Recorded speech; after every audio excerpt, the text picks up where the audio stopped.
Are you ready for the rawest truth about your Chicago Bears that no one else dares to say? Because what I have for you today will completely change your perspective on this just started season. I've got 3 explosive pieces of news shaking Haller's whole that Chicago's mainstream media is downplaying because they don't want to admit what's really happening. First, Ben Johnson is already issuing ultimatums to million-dollar players after just 2 games, and I'm going to explain exactly why this is historic for the Bears franchise. Second, we have a 31-year-old defensive veteran earning millions for being basically invisible on the field, while a second-round rookie is rotting on the bench. And third, we are witnessing in real time how a $110 million contract is turning into the worst investment in recent Bears history. If you're a true fan who wants the unfiltered truth, give it a like right now because what comes next is going to blow your mind. Stay until the end because I have exclusive analysis you won't hear anywhere else.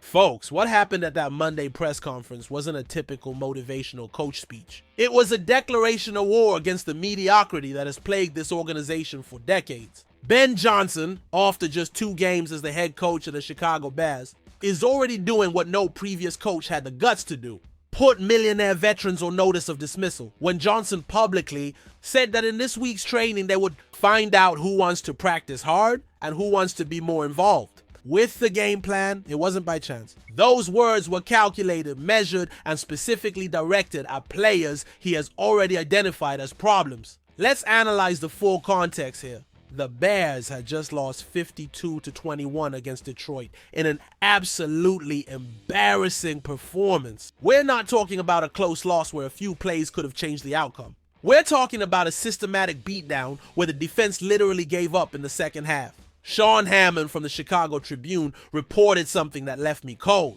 Johnson specifically mentioned plays where they weren't happy with how the players looked when the ball wasn't in their hands. Do you know what that means in football terms? It means Johnson saw players walking when they should be running, standing when they should be blocking, and basically stealing money on the field. But here's what really impresses me about Johnson. He comes from a winning culture in Detroit. He worked under Dan Campbell, who transformed the Lions from being the laughingstock of the NFL to legitimate Super Bowl contenders. Johnson knows exactly what kind of mentality it takes to win in the NFC North, and he won't tolerate even a second of the losing culture we've normalized in Chicago. Think about this. Matt Eberflus lasted 3 years treating veterans with kid gloves, always talking about processes and culture, but never had the courage to publicly call out specific players. Johnson has been head coach for 8 days and is already threatening drastic changes in the depth chart. And you know what else this situation tells me? Johnson has already reviewed the film tapes, already talked to his staff, and has identified exactly who the problems are. When a coach says they're going to see who wants to be more involved with the game plan, he's talking about players that are physically present but mentally absent during team meetings. Believe Johnson saw something specific in those tapes that completely disgusted him. He probably saw veteran players giving 50% effort while rookies are giving everything they've got. He saw millionaire players acting like the game's outcome didn't matter. The reality is Johnson is setting a precedent that will define his entire tenure in Chicago. He's sending a clear message. I don't care about your contract. I don't care about your status. I don't care if you're a veteran or a rookie. If you don't give maximum effort, you're going to lose your spot. And you know what? I think this is exactly what this organization has needed for years. We've seen too many coaches treat veterans as untouchable, allowing mediocrity to be normalized, never having the courage to make the tough changes. Johnson is changing that narrative from day one. He's establishing that effort and preparation are going to determine who plays, not the name on the back of the jersey or the size of the contract. Now let's talk about something that has me absolutely furious. How we're wasting young talent while paying millions to a veteran playing like he's 50 years old. Grady Jarrett versus Shamar Turner isn't just a depth chart decision. It's a symbol of everything that's wrong with how this organization handles talent. Let's start with the brutal numbers no one wants to admit.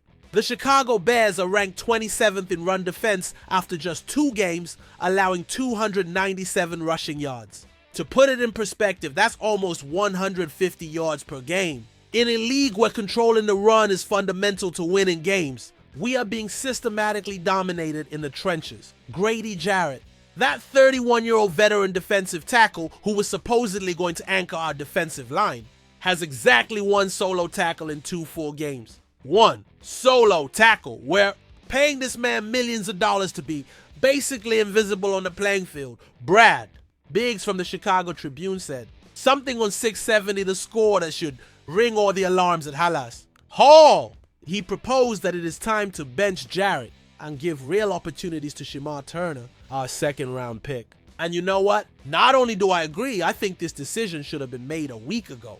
Let's analyze what's really happening here. Jarrett arrived in Chicago with a solid reputation, but the signs of decline were already there for anyone willing to see them. At 31, with the wear of multiple seasons in the NFL trenches, we expected him to be a short-term solution while we developed young talent. The problem is he's not even providing that expected minimal contribution. Biggs mentioned that Jarrett was clearly not 100% against Detroit.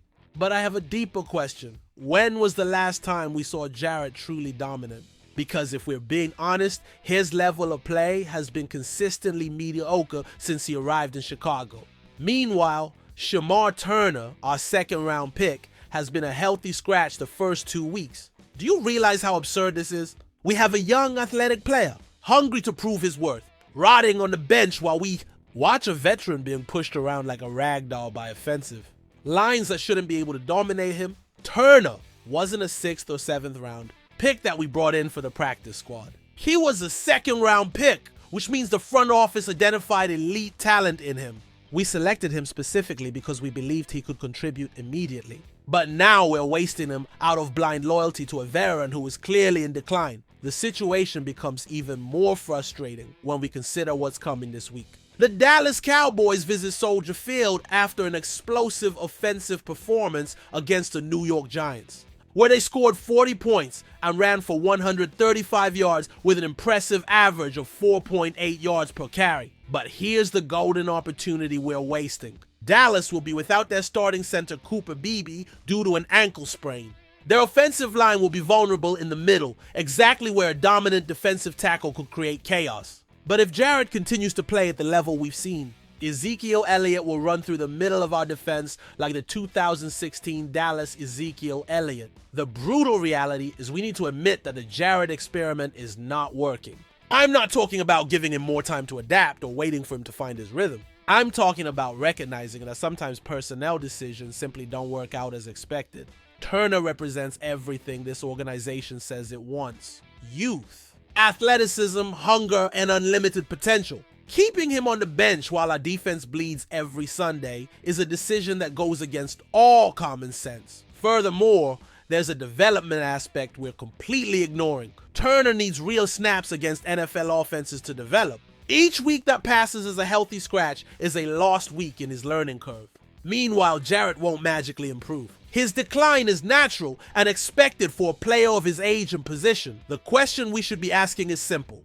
Do we prefer to keep losing with a known veteran or give a chance to a young man with unlimited potential? To me, the answer is obvious. And now we come to the story that has the potential to completely redefine the Chicago Bears offense.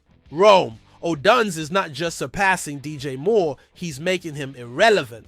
What we're seeing is the meteoric rise of a star and the dramatic fall of a veteran who just signed one of the most expensive contracts in franchise history. Let's start with numbers that will completely blow your mind. Rome Odunze has caught all of Caleb Williams' touchdown passes this season. Read that again. All passing touchdowns have gone to the second-year player's hands.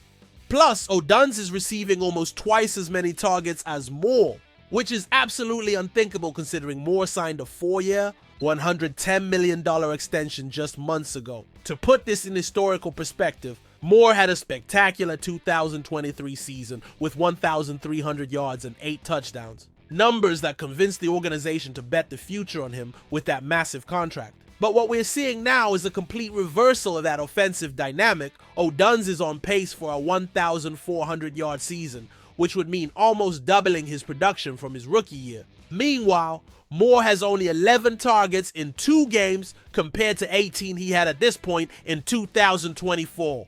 That's not a marginal decrease, it's a nosedive that suggests a total loss of confidence by the quarterback. But here's what really fascinates me about this situation. It's not just that Odunze is playing better, It's that Williams has clearly lost faith in Moore as his primary receiver. In football, the quarterback-receiver relationship is almost sacred. When a QB stops looking for a specific receiver, it's rarely because of one or two bad plays. It's because something fundamental broke in that connection. Moore himself admitted during the preseason that Ben Johnson demanded specific changes from him, particularly to improve his body language during games. Do you realize what this implies? The head coach had to specifically ask a $110 million receiver to stop acting like a spoiled teenager on the field. Body language in football is not superficial. It's fundamental. Quarterbacks are constantly reading the reactions of their receivers to make split-second decisions. If Moore was showing frustration, disinterest, or negativity after plays that didn't go perfectly, that directly affects the quarterback's willingness to look for that receiver in crucial situations. Odunze's progression, on the other hand, is exactly what we would expect from an elite talent finally finding his rhythm in the NFL. His rookie season was solid, but unspectacular. 54 receptions from 101 targets for 734 yards and 3 touchdowns. Decent numbers, but clearly there was room for growth. What we're seeing now is the explosion of that potential. Odunze isn't just producing superior numbers, he's showing the chemistry with Williams we expected to see since the draft. The two players are developing together, creating a synchronization that is impossible to teach and difficult to defend. The irony of this whole situation is brutal. Moore was supposedly going to be the veteran mentor, helping Odunze adapt to the NFL. Instead, he's being completely eclipsed by the player he should be mentoring. It's like the student has surpassed the teacher in record time. But do you know what worries me most about this situation? The financial and roster management implications. Moore isn't just any receiver, he's one of the highest paid players at his position in the entire NFL. That $110 million contract doesn't disappear because his production declines. We're talking about massive dead money if the organization decided to make a drastic move. However, if current trends continue, what real options does the organization have? Can they justify paying an elite WR1 salary to a player being used as WR3 at best? Can they let a massive contract dictate offensive decisions when they clearly have a more productive receiver? I'm already seeing initial speculations about possible trades. If Odunze continues at this pace and Moore keeps being underutilized, the rumors will intensify, especially considering the Bears desperately need help in other positions, particularly in the secondary after losing Jaylon Johnson. A Moore trade for an elite cornerback might be exactly the type of move this organization needs to make. It would free up salary cap space, give Odunze more opportunities to shine, and address a critical need in the defense. The fundamental question we should all be asking is this a two-game statistical anomaly, or are we witnessing the real changing of the guard in the Bears receiver room? Because if it's the latter, the implications go far beyond the playing field. Folks, these three stories aren't isolated coincidences. They're symptoms of an organization finally willing to make tough decisions to win. Johnson is establishing an accountability culture that we've never seen. The Jarrett Turner situation is showing us that veteranism can't outweigh talent and effort. And the Duns-Moore revolution is teaching us that in the modern NFL, production speaks louder than contracts. What do you think? Do you believe Johnson is being too aggressive with the changes, or exactly what this franchise needed? Should we bench Jarrett immediately for Turner? And what would you do with Moore if Odunze keeps dominating? Leave your opinions in the comments, because these debates are the soul of our community. If this analysis gave you perspectives you hadn't considered, show your support with that. Like, we need so much to keep growing. And if you really want to be part of this family that lives and breathes Chicago Bears every day, subscribe to the channel right now. We're more than YouTube content. We're the authentic voice of fans who aren't afraid to say the uncomfortable truths other media avoid. See you in the next video with more exclusive analysis of your Chicago Bears. Bear down and have an amazing week.